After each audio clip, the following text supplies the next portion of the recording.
Greetings everyone, Flying Doctor here, hope you're doing okay. Now, I've been thinking recently, is it time for me to upgrade my graphics card?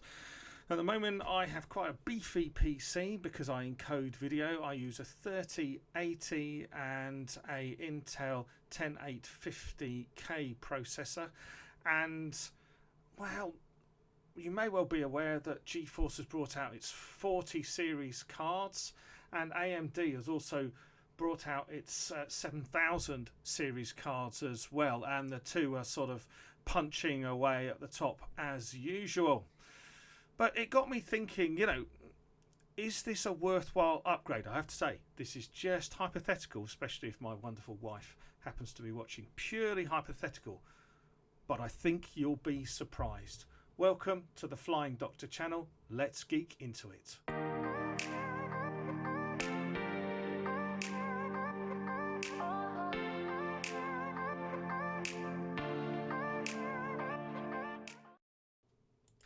In terms of which card is better, well, as far as you're able to compare like for like across different classes of card within each of the series, on the whole, AMD seems to be pulling ahead in terms of gaming generally at HD and 1440p. 1440p is between HD and 4K.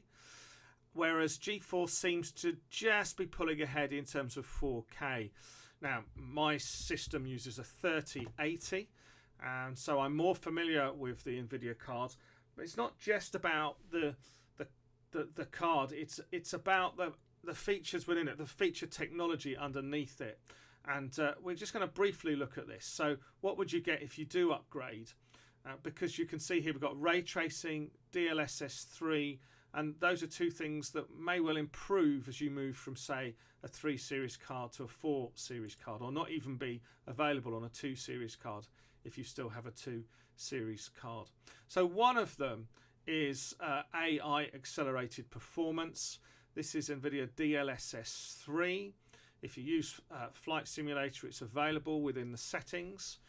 And effectively what this does is, if you imagine your graphics card struggling, it will interpolate, it will add frames, it will use artificial intelligence. I'm not really sure it's a fair description of artificial intelligence, but it'll use artificial intelligence to predict and make up a frame in between the frames, and therefore make your game playing smoother.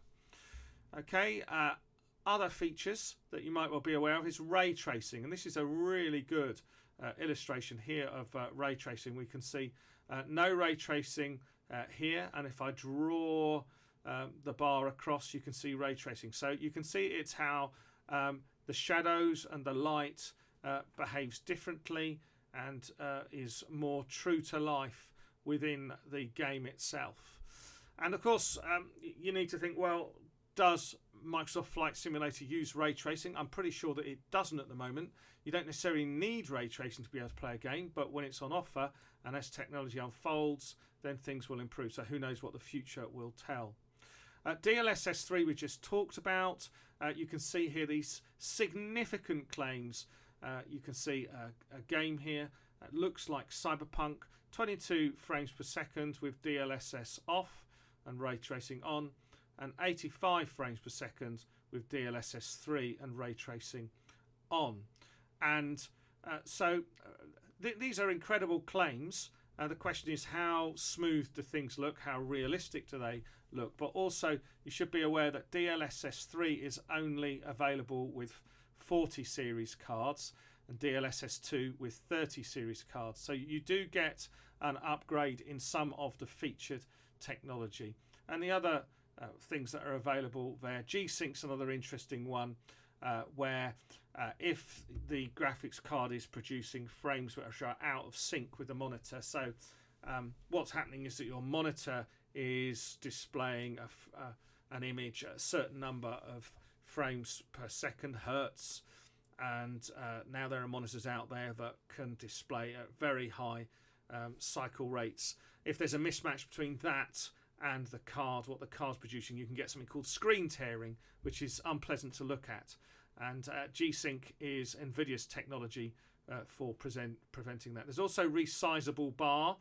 You'll notice that AMD, I think, first started with resizable bar, and it's a way that enables the CPU to access the entire GPU frame buffer at once. So it's just improvements to how an image is processed that prevents further latency latency.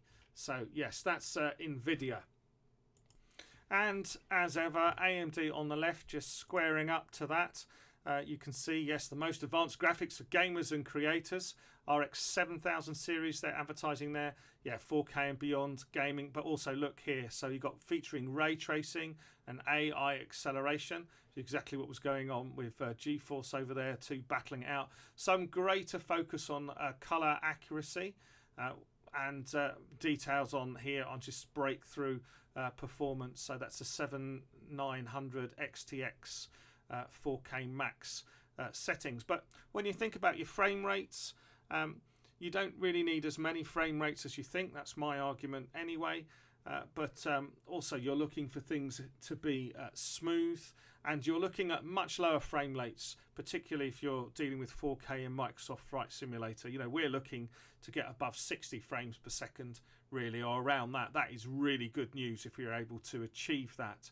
But yes, high performance rendering, as you can see here, AMD's RDNA3 architecture for their method of rendering. There's their advertisement on display that you've got there. Upsize performance, maximize fidelity.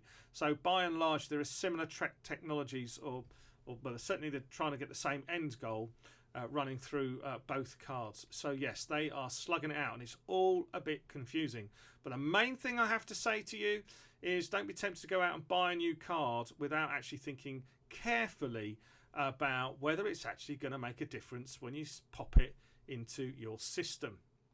The difficulty with thinking about should I replace my graphics card is that your graphics card doesn't exist in isolation, and I would thoroughly recommend this site that I came across, pcbuilds.com, hyphen in between PC and builds, because it just allows me to talk about bottlenecks. And really, you can have the greatest components in the world, but if they're mismatched and the data that the CPU is processing is coming too fast for the GPU, or there's not enough data coming to the GPU, you're going to have what's known as a bottleneck. And this site here, I found this to be so helpful, and it's helpful just simply in being able to share with all of you guys about where the bottlenecks might be. And as I say, you will be surprised when you start asking a simple question, you know, should I shell out all my money on a 4 series card? You'll be surprised at actually what other factors need to be in place to make that worthwhile. Okay, I'll reveal my system. I've got an Intel Core i9-10850K. It's about 2 years old now. It's paired with a NVIDIA GeForce RTX 3080. It required a good amount of investment when I bought it. It was bought for both video encoding, being able to encode videos quickly. That's because of the number of cores that was on offer with a 10850. And that was really important to me to do with work, because if it's going to take you overnight to encode a video and you wake up the next morning and it's not done and you need it a couple of hours later, you're stuck. So for me, encoding is really important, really heavy workload. And at the same time, I was recording, I was streaming, and I was, most importantly, of course, in my downtime, focused on flight simulation, and so hence the RTX 3080. Important here that what was also going on is that I've got a 4K screen resolution. But these, whilst there are other factors, there are factors about the motherboard that you use, the memory speed that you use, the speed at which data can move therefore across the motherboard, and with all many of those sort of features are, you know, there have been improvements made in all of those different areas of hardware, but these three things roughly come together and determine and work together, and as they link with each other, if you get it wrong, then you'll get a bottleneck. So this is a very well paired system. So in other words, if I proceed to a calculation here, I'm just asking it to work out where a bottleneck might be. You'll see if I scroll down here that actually they work great together at 4K and there's no bottleneck. So in other words, the processor and what the graphics card can take on board and produce are ideally matched. Okay, so what you could have happening is that the processors just simply cannot process the number of cannot process enough frames, and it means that the graphics card just sits around sort of twiddling its digital thumbs, yes, processing whatever it can, but not really being utilized that much. Other than that, the other way around, as I tried to explain it, is that the processor can be throwing out loads and loads and loads of frames to be produced by the graphics card, and the graphics card is not strong enough. Allow me to illustrate. So if I go back to the start here, let's just say that I upgrade my 3080 and I see a bargain, actually a 4070 Ti or something like that. Done my research, but anyway, let's just say we'll go up into a 40 series card, a 47 Ti, and we'll think, okay, great, we'll improve our system, as pop that in there, burn $1,000, that's £1,000 of UK money. I'm working at 4K anyway. Let's have a look and calculate and see what happens. And as you can see there, we've got a bottleneck. It's telling me 13% bottleneck roughly. And what's happening here is that the processor, this 10850, is working as hard as it possibly can, but it will never be able to produce enough frames for the graphics card to have to process. And the graphics cards just sit there, and it's only ever going to get up to, according to this, sort of 87%. So, 13% of digital thumb twiddling time, so to speak. So it's a really good example. If I got a 4070, I would be in a bottleneck, and we can have a look at the impact on that on the frames later. It's even more complicated than that. So let's just go back again, and let's just say that we drop down a card. Let's go and drop down to a 20 series and find a 20 series. So let's have a look at a 2080, shall we? Oh, come on, we'll go all the way. 2080 Super even. Okay, now this was the previous card that I had, but not with this processor. Let's see what we've got there. And then we've got a bottleneck there, and it'll be in the other direction.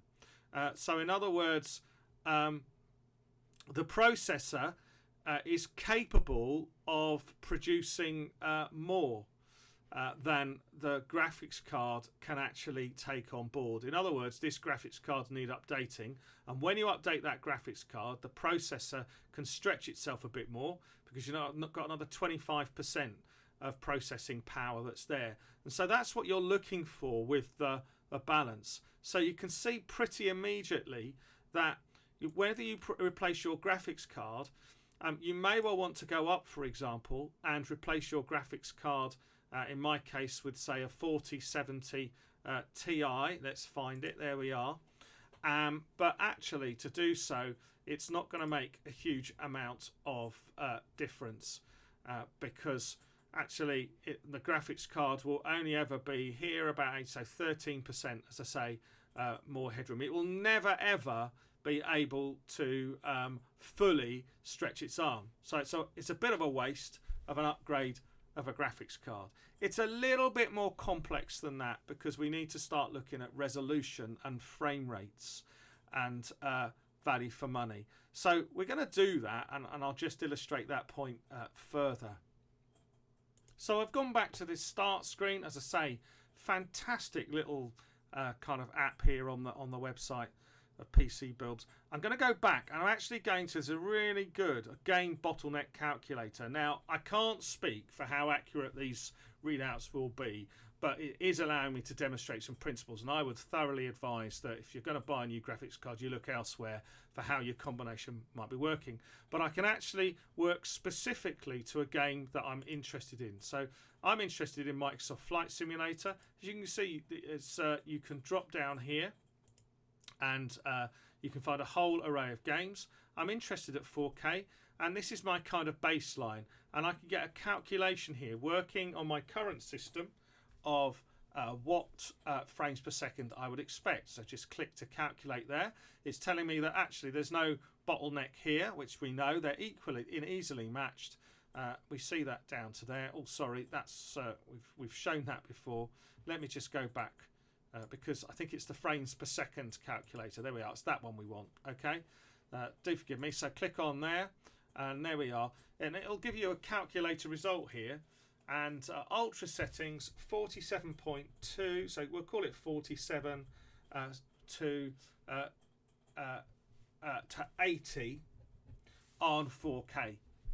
Okay, now sort of 47.2, I would say that's quite generous, but then I use a lot of additional sceneries and have other things running in the background. But this is without any add-ons as a kind of base, 47 frames per second.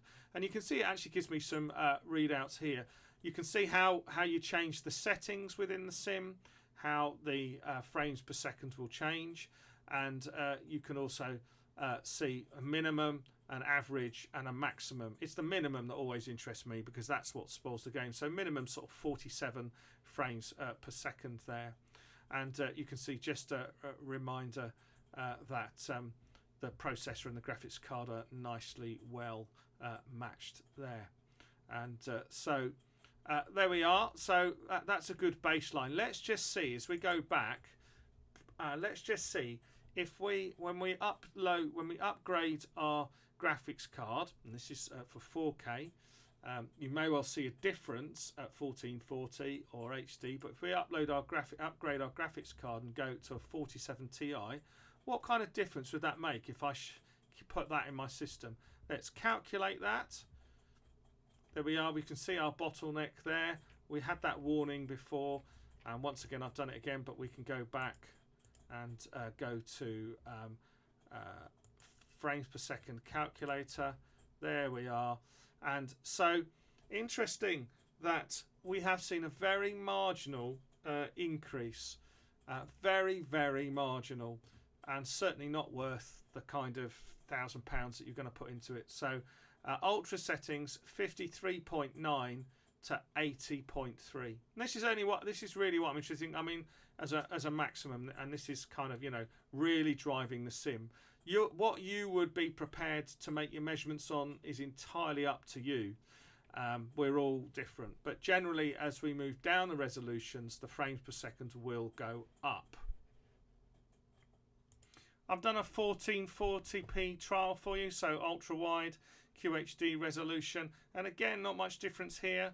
Ultra settings, we've got sort of 53, 54, we'll call that 54 to 80. So really not much difference even in 1440. We can have a look at 1080. There you are. You just change the screen resolution down there. Click on frames per second calculator, proceed to calculation, off we go. Be interested to see there. So 53 to 80 ultra. So even at HD, you can see that the 4070 really isn't going to make a huge amount of difference. Yes, sure, you can lower settings and have your trade-off, but isn't that surprising? I told you that you would be surprised. So even with quite a higher end chip here, a 10850, this is no slouch. You can find that you can put a 4070 Ti in and you're not really going to kind of see a huge amount of difference. And why is that? It's because the processor is holding things back, and you can see it dramatically actually when you change. And if we do just a straight bottleneck calculator as we change the resolution, so we've seen the one 3840 216, so just to remind you, there it goes, 13%. So the processor's working at full speed. You've got this 13% underuse from the graphics card. The graphics card could take more, but the processor can't produce it. Gets even sharper when you start to play about with the resolution. So there's an ultra wide there. If we calculate that, you can see 31% bottleneck. There you are, the processor's really producing as much as it possibly can. The graphics card even more underused.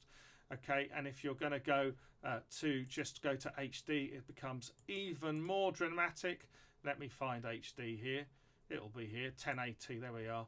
And there we go, and this is really clear. So 52.6%. If you're gaming at just straight HD, a 4070 Ti is a complete waste of time. You are using less than half of the card, and your processor is going to be sweating away.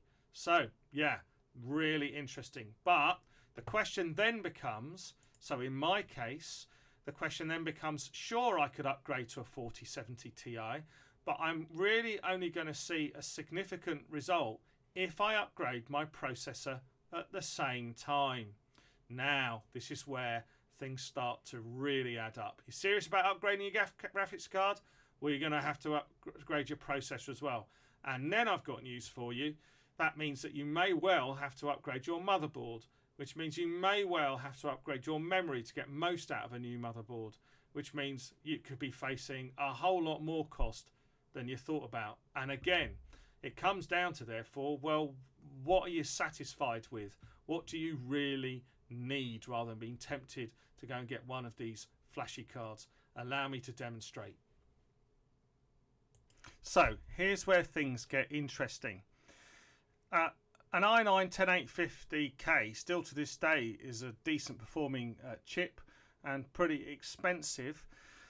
If you want to upgrade, and for me to use my existing motherboard, I can go to an 11 series. Now, for those of you not familiar with the nomenclature, but I can't say my words right, i9, and then generally the i9, the i7, the i5, the i3 refers to broadly the number of cores. It's not related to the numerical value, but the number of cores is staggered according to this whatever the numeral sort of feature is. It's the dash and the next two figures that are significant, because the dash 10, if you're using an Intel processor, is a 10 series, which is, we're now on 13 series, or there might even be 14 series coming out soon. So let's just move the resolution back to the required that we're wanting to work with, which is 4K. There we go. There we are, right down there. And let's see what happens when we move up. Let's say if we got a new chip in the same, in the next generation chip, an i9 of the next generation. So I'm just going to come out. By the way, this is great, the dialog screen here, because if I just type in 11, for example, it'll pick out what chips have got, you know, two number one numerals in the description.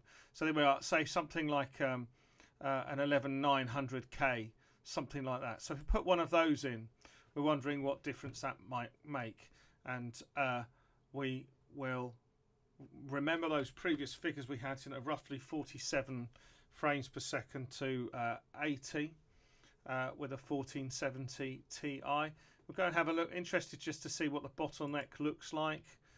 There we go. So 10% bottleneck. So slightly better. It was 13% underused graphics card, but only 10% underused. Do you think that's going to really make a difference? I'm not really convinced. Let's just go back, and we'll have a look at the frames per second calculator from Microsoft Flight Simulator. Just calculate that out, and let's just have a look. So 58.2 to 86. And I am quite surprised about that. So 58.2, so 47 to 58 would give me 10 more frames per second. And the maximum is another 6 frames per second. So you would see a difference, but obviously there's a cost implication with that. And if I just drop across to Amazon as an example, an i9 11900K will cost me £346. It's discounted by 10% at the moment. It would leave me with a spare chip that I might be able to get rid of, but you're talking about £350 to get you roughly a 10 frame per second increase. It's up to you. My view on it would be, well, if I was going to spend that amount of money and take the risk, I want a little bit more of a guarantee that I was going to get more than 10 frames per second, although that can make a real difference to how smooth things look. But Would I put money into it? Really not sure. Really not sure. And for that kind of money, it's too much for me, I think. So let's hop back. Let's say that we go and upgrade our processor and our motherboard. We're prepared to do that. Let's just go for something. I'm going to put 12 in here because the next series is the 12 series. By the way, 14th series isn't out yet. I just looked. Let's something like 12900K. Let's just have a look and see what we get there in terms of bottleneck. So 1.3, so actually not badly matched. 12900K and a 47 Ti. This could be interesting. And let's see what the frames per second are likely to be as an estimate with this pairing. There we are. Right, okay, so we've got 78.9 frames per second up to 134 on Ultra at 4K.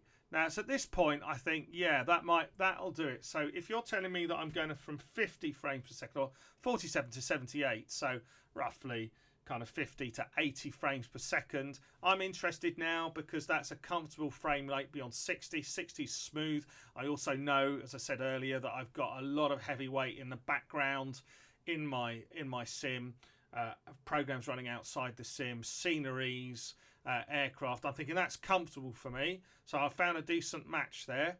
And then obviously I'll go back and we'll have a look and see. So okay, well, if we can't just stick a 12900K processor into my existing motherboard, because with Intel the architecture's changed. And this is only an Intel example. I'm not sure about AMD. AMD's not my area. AMD sort of celebrates being more interchangeable, upgradable, but nonetheless. So let's have a look at a 12900K and where might we be at in terms of that. Now, 12900K will put me back £400. That's the starter. Now, 12900K chip will require a new motherboard. And you can go to plenty of places to look for compatibility. I just happen to have landed on Tech for Gamers here. Looks very helpful site. Norman Sadiq, January the 13th this year, so reasonably up to date. And you can see that it's got recommended picks. Of course, you'd be surfing around everywhere, but you can see two things straight away. The motherboard will also, some motherboards will allow DDR5 support. That's a new memory. That's a faster speed memory, and quite frankly, you really want to be building a system that kind of maximizes on all of the technologies available. So you can see here that of the ones marked affordable, one of them doesn't allow for DDR5 support, and the other one I did look up and I couldn't see it on Amazon. But we'll just go and get an idea of a rough price of something that's similar on one of these other options. And it's not cheap here. I did find the 690E Gaming available for £339, reduced by 36%. Crikey Riley, you can see how things are beginning to mount up. And from here on in, not my finest hour, I'm afraid. Sound problems, human error, and just a case of forgetting when I've paused to speak and when I haven't. Anyway, suffice to say, what you can see here as the screen scrolls is that you're looking about £2,150 for what is the cost of upgrading the graphics card. It will include, unless you're reusing a good power supply, will include an upgrade of the power supply, but also will require, yes, the motherboard, the processor, the memory. Comes to £2,150. Now, you do get a decent sort of return on that. You get sort of 30 frames per second, but well, is it really worth it? Could you sort of justify that to yourself? That's a helpful question. Or is it that you just need to accept the limitations that you're working with at the moment? And it's not the end of the story here, because I have explored some other options that I'll just work through with you. So the next thing I did is ask the question, well, okay, we've got a big beefy processor there, an i9. Do we really need an i9 with all of those cores? What about an i7? What difference does that make? And you can see this calculation going through the sim now. i7 12700K and the 47T Ti. What's interesting, you see there, 78 0.9 frames per second up to 381. Not interested in the 381 and a half, but the most important thing is that actually we have dropped down from the 99 to 97. We should see a drop in price therefore, and that might be a little bit more economical. However, I can tell you that when you do that, you're not really significantly reducing down the price. It came out at around 80 to 90 pounds difference. Then I thought I'll try and get a little bit more clever, and you can see me there. I'm searching for an Intel Core. Well, I'm not sure why I'm searching for that because it should be pretty obvious.